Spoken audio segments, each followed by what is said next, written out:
पाऊल दिसते कोण आली ग.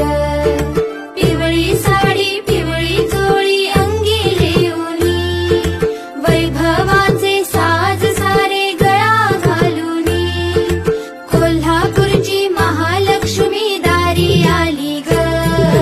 उंबरठ्यावर पाऊल दिसते कोण.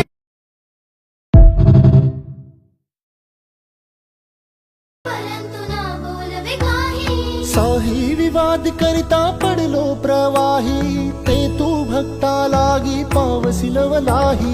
साही